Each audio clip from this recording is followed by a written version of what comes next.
ପାପଲିରୁ ରେଖା ଯେତିକି ଦୂର ମୋଠାରୁ ତୁ ତ ସେତିକି ଦୂର।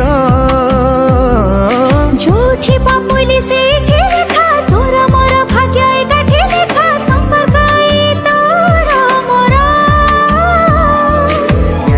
ଟିକେ ଟିକେ ଚାଲୁଛି। ତାପରେ ଭିଡ଼ିଓର ଡେସ୍କ୍ରିପସନ୍ରେ ଦିଆଯାଇଥିବା ଲିଙ୍କରେ ଏଲାଇଟ୍ ମୋସନ୍ର ତାକୁ ଡାଉନଲୋଡ଼୍ କରି ନିଜ ଫୋନ୍ରେ ଏଡ଼ିଟ୍ କରିପାରିବେ ଏବଂ ସେଥିରେ ଦିଆଯାଇଥିବା ଭିଡ଼ିଓର ଡେସ୍କ୍ରିପସନ୍ରେ ପ୍ରିସେଟ୍ ଲିଙ୍କ ତାକୁ ଇମ୍ପୋର୍ଟ କରିନିଅନ୍ତୁ।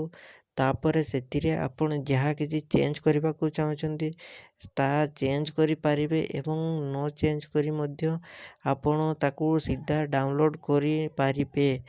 ଯଦି ଭିଡ଼ିଓଟି ଭଲ ଲାଗିଥାଏ ଚ୍ୟାନେଲଟିକୁ ସବସ୍କ୍ରାଇବ୍ ଏଣ୍ଡ ଭିଡ଼ିଓଟିକୁ ଲାଇକ୍ କରିନିଅନ୍ତୁ।